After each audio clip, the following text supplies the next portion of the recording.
বল, আমায় কেন স্মরণ করছিস? তোর এত ভক্তি ভরা ডাক শুনে আমি যে আর থাকতে পারলাম না।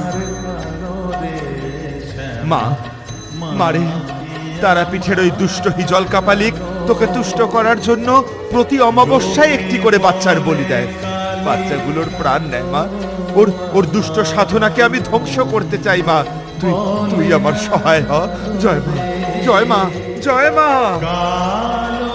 যদি এই তারাপীঠ মন্দিরে 111 জন ভক্তের হাত থেকে ফুল আমার চরণে নিবেদন করতে পারিস, তবে আমি তোকে স্বপ্নাদেশে জল কাপালিকের দুষ্ট সাধনা ধ্বংসের উপায় বলে দেব। মায়ের কথা শেষ হওয়া মাত্রই সে যেন বিলীন হয়ে